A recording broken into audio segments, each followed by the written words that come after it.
तो जो राजा जिसे संतुष्ट नहीं होता था उनको कैद में डाल देता था।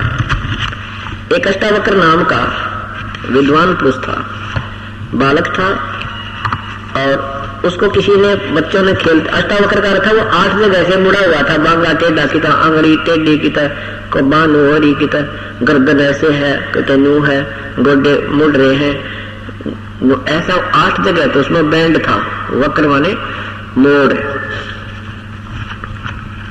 बच्चों ने उसको ताना मार दिया कि तू ऐसा है तो अपने बाप ने छुटवा ले, और राजा की कैद में पड़ा है। इसी दिन से उसने अपनी माँ से पूछा कि माँ मेरा पिता कहाँ है। माँ ने इसलिए नहीं बताया था कि कहीं ये बालक जिद्दी है और ये न चला जा, तेरे पिताजी को सजा हुई है। बच्चों से पता लगा कि तेरा पिताजी ज्ञान हार गया, इसलिए उसको कैद कर रखी है। तो अष्टावक्र जी वहां पहुंचे राजा के पास।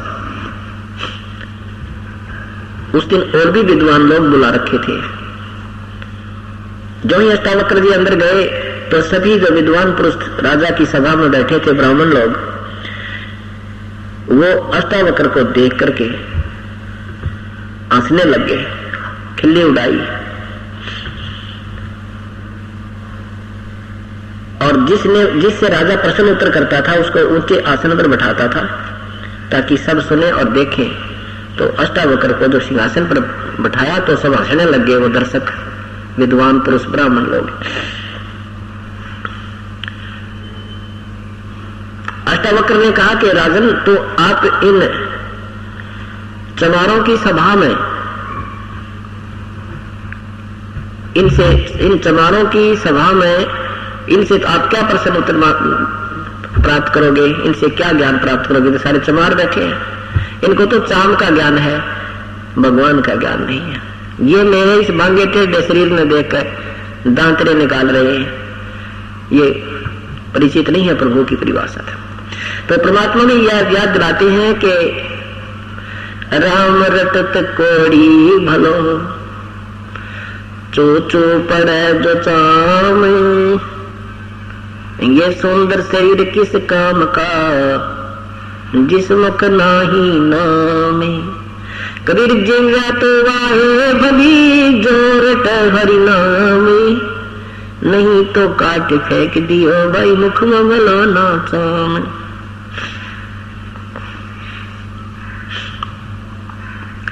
राम रटत दारिद्र भलो, टोटी घर की छान, वो सुंदर महल किस काम के, जहाँ भक्ति नहीं भगवान। कहते हैं परमात्मा की भक्ति चाहे गरीब तो गरीब आदमी करता हो, टोटे वाला भी करता हो, बिल्कुल दारिद्र है करता हो, वो भी प्रभु को बहुत प्यारा होता है। और उन सुंदर महलों में रहने वाले जो प्रभु नहीं बचते, वो अपना जीवन व्यर्थ करे। वो सुंदर महल, वो सरल महल किस काम के, जहां भक्ति नहीं भगवान। नाम सहित देवतन भला, जो दर दर मांग भीखा। कितनी प्यारी महिमा कर दी। और क्या भया छत्तर की छाचा लाए, राजपाट धेली का। परमात्मा कहते हैं कि सतनाम पूर्ण संत से प्राप्त होने के बाद चाहे आपको देश निकालना भी मिल जाए, आपको कोई घाटा नहीं है। आप उस राजा से भी उत्तम हो जो छत्तर की छाहों के नीचे चलते थे, उनके ऊपर छतरी लगाई जाती थी, राजा लोग बाहर निकलते थे, इतना उनका आदर सत्कार। कहती हूँ राजपाट दिल्ली का। उस भक्त की, इस सच्चे नाम के उपासक के सामने पूरी पृथ्वी का भी कोई शासक है, इंद्र का राज भी कोई करता है, स्वर्ग का भी राजा है, तो भी वो बिगाड़ कर रहा है। बिगाड़ किसे कहते हैं?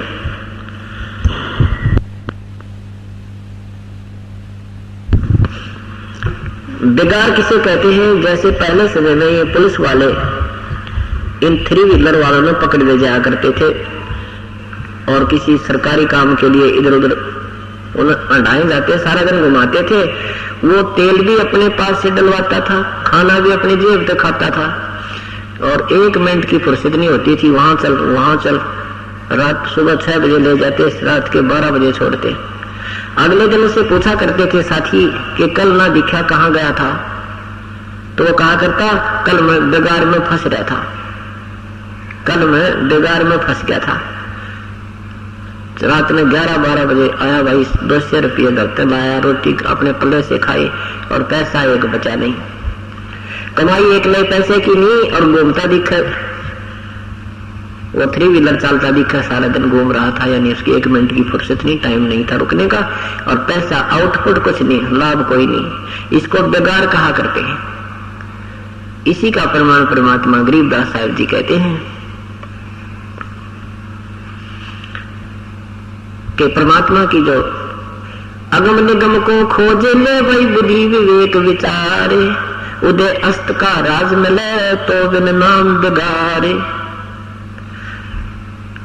अगम निगम को खोज ले और जरा सी सोच विचार करो अपने दिमाग तय कि यदि सारी पृथ्वी का भी तुझे शासन मिल जा रहा है और ये नाम नहीं है तो बेगार है, तो बेगार लो रहा है। राजा को 1 मिनट की फुर्सत नहीं होती, कभी चैन राजा को नहीं होता, बेशक वो घुटी ला के बकवाद कर ले थोड़ी बहुत देर, दूसरी बात है ना दिन रात उसके पसीने आए रहा करें। क्योंकि एक छोटा सा घर का सदस्य मुखिया एक 5-7 परिवार के सदस्यों के पोषण में, पालन पोषण में, उनकी आवश्यकताओं को पूर्ण करने में कितना परेशान रहता है, और राजा के तो प्रजा पूरी उसकी संतान होती है, उसको बहुत दुख होता है। कहीं भी कोई अकाल गिर जावे, कितना कोई झगड़ा हो जावे, कितना आग लग जावे, कोई भूकंप तक दिक्कत आ जावे, और फिर अपने उस राजनीतिक तिगड़मबाजी का तो कहना है कि कितना परेशान रहता हो।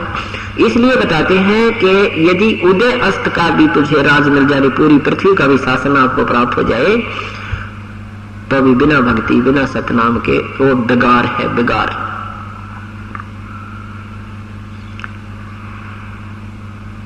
इसलिए परमात्मा कहते हैं राम रटत दारी दुर्बला, टूटी घर की छान। इतना गरीब हो कि उसके घर की ऊपर तो छान यानी छत भी टूटी हुई, उस झोंपड़ी।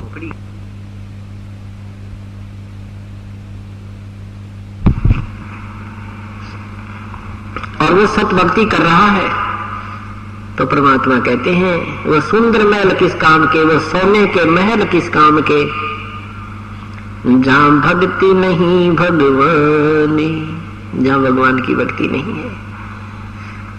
इसलिए कहते हैं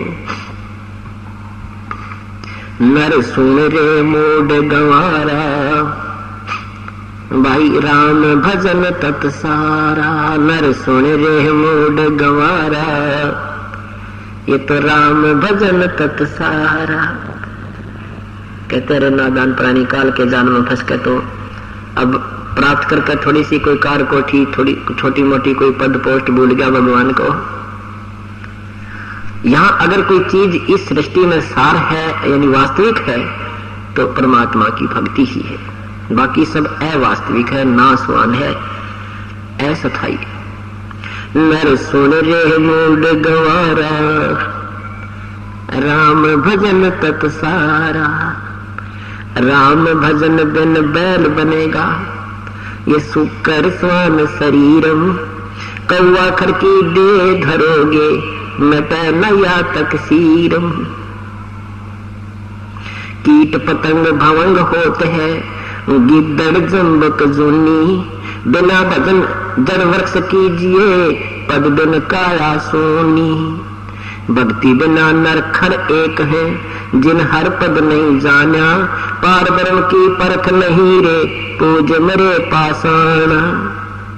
सथावर जंगम में जगदीशम, व्यापक ब्रह्म बिनानी। निरानंद न्यारा नहीं दर्श, ये भुगते चारों खानी। तोल न मोल वजन नहीं आवे, अस्थिर आनंद रूपम। घटमट में तत् से तीन न्यारा, सोहम सत्य स्वरूपम। बादल छा ओस का पानी, तेरा ये उन्माना। 8 पतन कृत्रिम सब झूठा, ये रंचक सुख लिपटाना। निराकार निर्भय निर्वाणी, सुरत नृत नृतावे।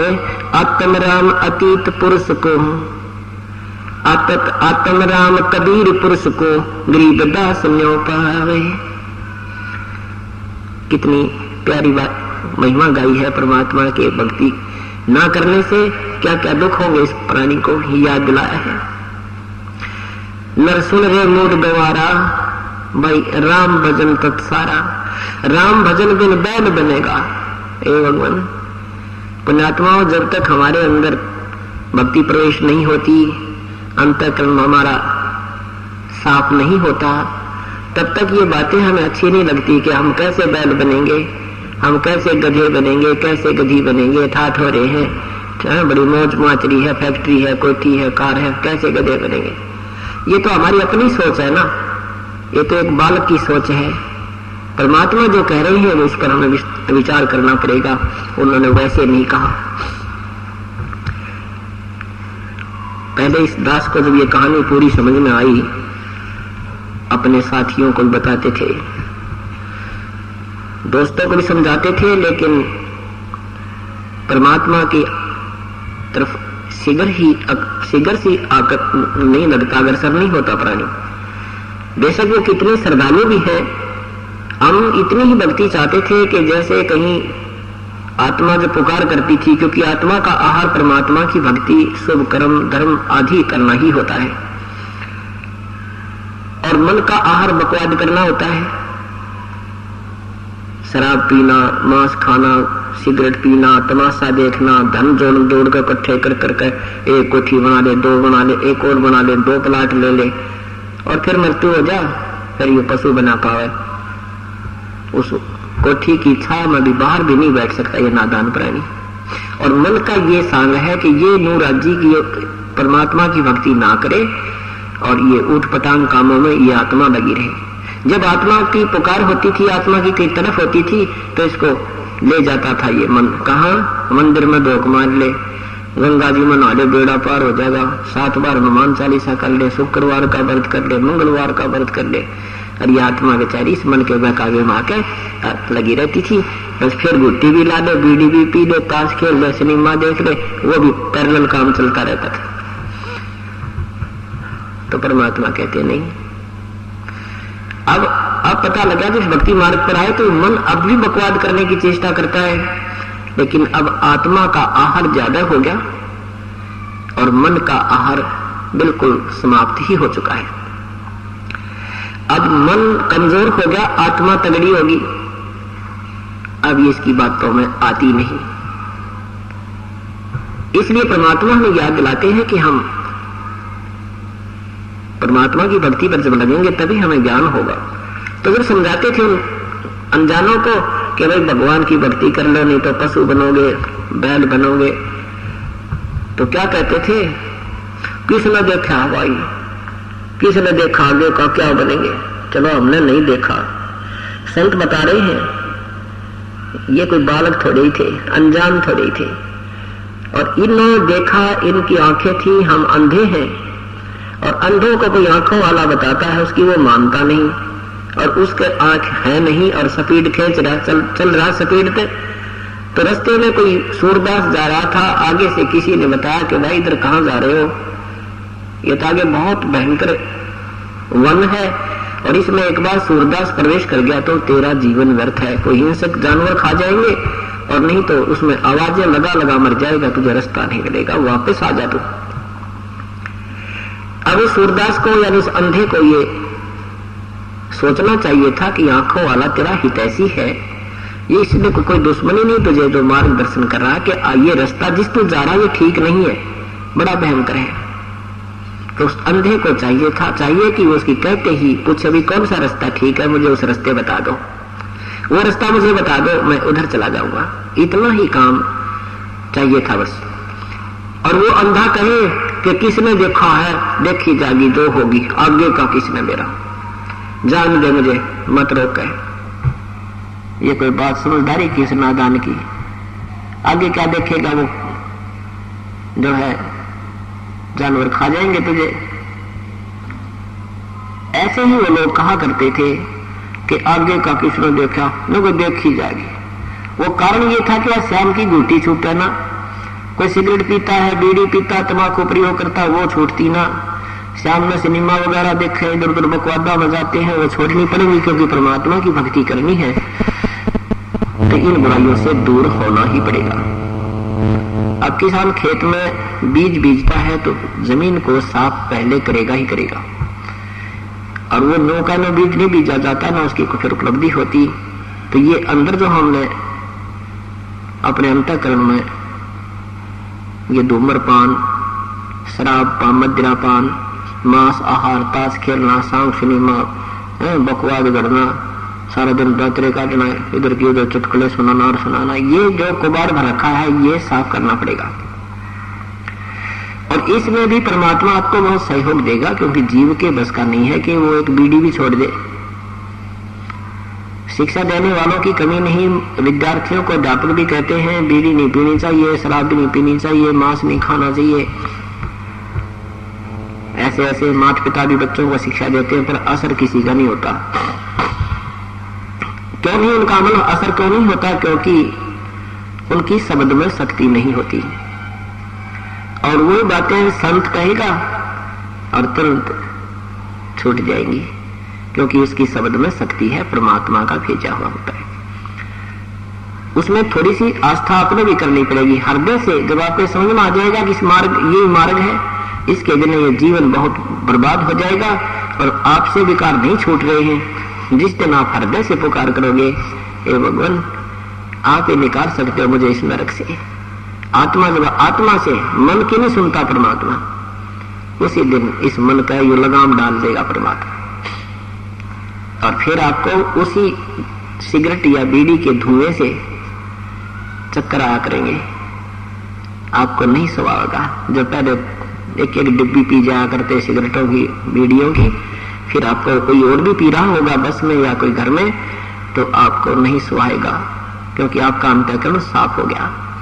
श्वास का सिमरण इसलिए दिया जाता है कि हमारे अंदर जो एक द्वार है, सुषुम्ना द्वार जिसको कहते हैं, उसके ऊपर ये सातवां ब्रश का काम भी करता है और हमारी कमाई भी बनती है।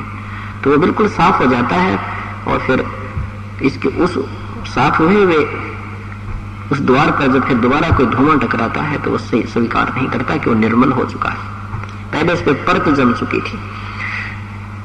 इस प्रकार परमात्मा आपको पहले बुराइयों से भी छुटवाएगा, फिर भक्ति भी कराएगा। तो वो क्या कहते थे कि भाई किसने देखा, देखी जाएगी। बता फिर देखी के जाएगी, गधा बने पाचा, हम क्या देखेंगे? फिर तो कुमार देखेगा, 2.5 मन का बोरा कमर पर लठ मारेगा, सुबह लेकर शाम तक, सुबह से शाम तक आहार की भी, उसको आहार का भी समय नहीं मिलेगा। देखना था घर बुराई छोड़, लाग भगवान के चरणों में बेड़ा पार करा अपना भी अपने बच्चों का। देखना तो ये होता है, फिर क्या देखेंगे? यहाँ यही बताना चाहते हैं, राम भजन बिन बैल बनेगा, सोकर स्वान शरीरम, कौवा खुरकी दे दरोगे मिटे नया तकसीरम। ये तकसीरम, ये दुख, ये झंझट तुम्हारे जान का फिर कभी नहीं मिटेगा। ये तो मानुष जीवन में ही इसका समाधान हो सकता है। कीट पतंग भंग होत है, गीदड़ जम्बक जोनी, बिना बदन जड़ वृक्ष कीजिए, पद बिन काया सुनी। बिन भक्ति नर खर एक है, जिन हर पद नहीं जाना, पार ब्रह्म की परख नहीं, इब पूज मरे पाषाण। कहते जो भक्ति नहीं करते उसमें मनुष्य में और गधे में कोई अंतर नहीं है। हम देखा करते हमारे माता पिता को, जब ये किसान का काम करा करते, पशु को भी आराम हो जाता पर इंसान को रेस्ट नहीं होता। इतना परिश्रम करना पड़ता है केवल 2 रोटी के लिए। मजदूर को देख लो, पल्लेदार ने देखो, सुबह तो लेगा शाम तक बोरी गद्दा गद नून, फिर उड़े ठाके उड़े, सारा धूल भरा पड़ा है। तो परमात्मा कहते हैं अगर नाम भी साथ जपते रहो, चलो मजदूरी भी करे, किसान वाला काम है, दुकान का है, कोई नौकरी का है, राजा है, परमात्मा भी साथ बजते रहो, अपनी मजदूरी भी करते रहो, एक पंथ 2 काज, दोनों काम हो जाए। इतना ही कहना चाहते हैं प्रभु कि तुम अपना काम भी करो पर भगवान भजो, पर बकवाद ना छोड़ दो, ये त्याज्ञा पार पड़ेगी। तो क्या बताते हैं कि तुम भक्ति भी करते हो। अब पल्लेदार में और गधे में के अंतर है भाई। और हम ना जाने कितनी बार पल्लेदार बने होंगे, कितनी बार पशु बने, कितनी बार पक्षी बने, राजा बने, परंतु जन्म मृत्यु का ये रोग नहीं कटा। कर्म भोगने का जैसे भी किए हैं वैसा ही आपको मिलता रहता है। ये विधान है इस काल के लोक का, एक ब्रह्मांड का, 21 ब्रह्मांड का, और 7 संग ब्रह्मांड तक यही विधान है। लेकिन सतलोक के अंदर ये विधान नहीं है। और वो परमात्मा यहाँ आकर के हमारे पापों को भी अपनी विटो पावर से, अपनी शक्ति से नष्ट कर सकता है। और जब तक हमारे पाप नष्ट नहीं होंगे तो भोगने से पूरे कभी नहीं हो सकते। एक जीवन में हम पाप पुण्य करते हैं, एक पाप हो जाते हैं करोड़ एक दिन में, और दोनों भोगने पड़ेंगे। ये तो परमात्मा पूर्ण ब्रह्म की शरण में आने के बाद फिर इन पाप कर्मों के ढेर में आग लगा देगा। कबीर परमात्मा क्या कहते हैं, जब ही नाम हृदय धरो, जब ही नाम हृदय धरो, भयो पाप को नासे, मानो चिंगी अग्नि की पड़े पुराण घासे। जैसे बहुत बड़ा ढेर पड़ा हो घास का, कोई एकड़ में का, और वो कहीं रखने का ठिकाना ना, उसने कहाँ रखे, वो जगह भी खराब कर दी उसने। कहते इतने अगर आपके पाप हैं, ये सुख के आपके वहां रखे हैं संचित कर्म प्रभु के दरबार में, आपके अकाउंट में, वो आपको भोगने पड़ेंगे। कब तक? जब तक आप पूर्ण परमात्मा की शरण में नहीं आ जाओगे, पूर्ण संत के माध्यम से। जब पूर्ण संत के माध्यम से परमेश्वर कबीर साहब की शरण में आ जाएंगे, फिर आपका जब हृदय से पुकार होगी, हृदय में, कहते जब ही नाम हृदय धरो।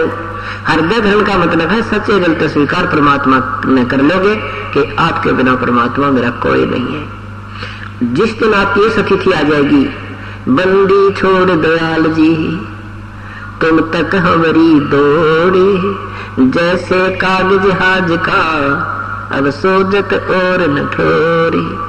जैसे समुद्री जहाज चलते थे, उन पर कौवे बैठकर चले जाते थे, और कौवे में परमात्मा ने कुदरती एक न्यारी शक्ति दी है, उसमें गुण दिया है कि कौवे को रात्रि में भी अपने अंतःकरण में वो एक मैप बनाता रहता है कि हम कहाँ से चले हैं, पूर्व से चले हैं, पश्चिम से चले हैं, या पूर्व पश्चिम से चले हैं, या पूर्व से चले हैं, या दक्षिण से चले हैं, या बीच से चले।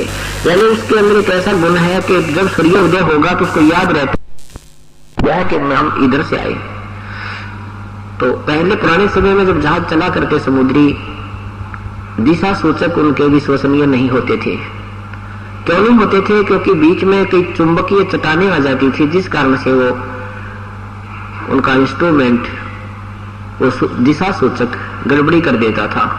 उसको भी उन्होंने चेक करना होता था, उसका निरीक्षण करते थे कि ये सचमुच हम ठीक दिशा में जा रहे हैं कि नहीं। उसके लिए भी उस कौवे का प्रयोग करते थे जहाज के चालक। सुबह क्या करते थे, कौवे गदला मार देते, पत्थर मारते, उसको उड़ा देते, विवश कर देते जहाज से उड़ने के लिए। अब कौवा उस दिशा को चलता था जिस दिशा से वो चले थे, यानी पूर्व से चले थे तो कौवा पूर्व को ही सीधा पूर्व की तरफ उसकी उड़ान शुरू होगी, स्टार्ट से होगा। तो अपने जो जहाज के चालक होते थे अपने दिशा सूचक को भी चेक कर लेते थे, अपनी दिशा को भी देख लेते थे कि हम ठीक चल रहे हैं या गलत होती तो उसको सेटिंग कर देते थे। कौवा जब थोड़ी बहुत दूर जाता था, 1-8 किलोमीटर उड़ जाता था, फिर उसको कहीं पर भी कोई ठिकाना बैठने को नजर नहीं आता था। विवश होकर के अंत में उसी समुद्री जहाज के ऊपर आकर ही वो विश्राम पाता था। उस जहाज के अतिरिक्त अगर कहीं भी वो बैठता तो सब पानी ही पानी था, उसमें डूबना ही था। उसने वो डूब मरने का स्थान था जहाज के अतिरिक्त। तो जब आपकी ये स्थिति मन की हो जाएगी कि पूर्ण परमात्मा कबीर परमेश्वर बिना ये यहाँ पर कोई हमारा साथी नहीं है, नहीं हमारा कोई रक्षक है, नहीं हमें कोई सुख देने वाला है, जब आपको तत्व ज्ञान पूर्ण हो जाएगा फिर आपकी स्थिति ये हो जाएगी, बंदी छोड़ दयाल जी तुम तक हमारी दौड़, और जैसे काग जहाज का अब सोजत और न ठोरे। कि अब परमात्मा मुझे आपके बिना मेरे मालिक कोई चीज कोई ठिकाना दिखाई नहीं देता। कहते ब्रह्मा जी की याद की भक्ति करे वो नासवान, विष्णु जी की भक्ति करे वो आप दुखी, मृत्यु को वो प्राप्त हुए, शिव जी की भक्ति करे वो आप नासवान, और भगवानों की के ग्रानवटी हो रही उनकी। देखो उनका इतिहास, आपस में लड़े, कभी भस्मागिरी पीछे पड़ रहा है भगवान को मारने के लिए, कभी कोई हो रहा है, कभी कुछ। श्री कृष्ण जी विष्णु रूप में, कृष्ण रूप में आए थे विष्णु जी, उनका जीवन देख लो, सारा जीवन ही कष्ट में रहा। तो यहाँ जब सारी सतिथि से परिचित होने के उपरांत फिर एक कबीर परमात्मा दिखेंगे जिसकी आड़ पकड़ के परमात्मा गरीबदास साहब कहते थिर पकड़ थिर होई। थिर थिर माने जो बिल्कुल स्थिर, कभी विनाश में नहीं आता, उसका ही सहारा लेने से हम स्थिर हो सकते हैं। यानी हम भी अपने आप को सुरक्षित मान सकते हैं, सुरक्षित की ही आड़ लेकर के, शरण ग्रहण करके।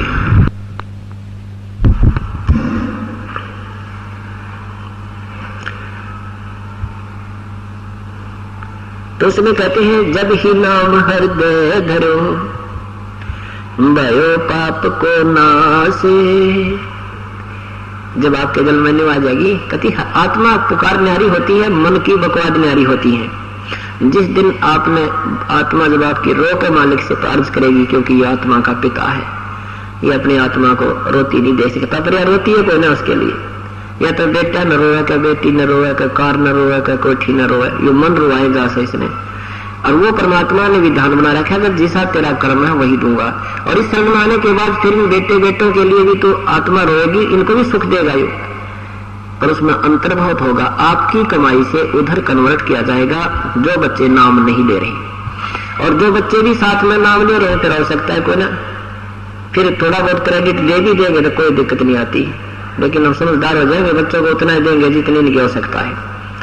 जैसे पिता के पास 20 लाख रुपए है और बच्चा मांग रहा है, तो उसने घने 20,000 देगा, वो भी कई बार मांग लेगा, जो कोई दिक्कत नहीं हो सकता, देखी तो दे दे। ऐसे ही जब आप भी और बच्चे भी लाइन पर लग रहे हैं, भक्ति कर रहे हैं, उनके ऊपर कोई आपत्ति आती है और आप भी पुकार कर दोगे अंतःकरण से, रो के भगवान आपका बालक है देखिए, यानी आपने संकेत किया, लेकिन उसमें आपका भी क्रेडिट उधर से दे देगा भगवान।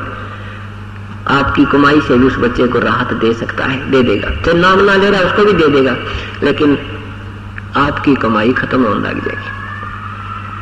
तो इस प्रकार हम फिर सियाने, पहले तो हम करेंगे ऐसे डाइवर्ट, उस करने से हमें तुरंत पता लगेगा मेरे बेटे की जान आज मेरी पुकार से कबीर परमात्मा ने बचाई है, ऐसा आपको प्रमाणित कर देगा।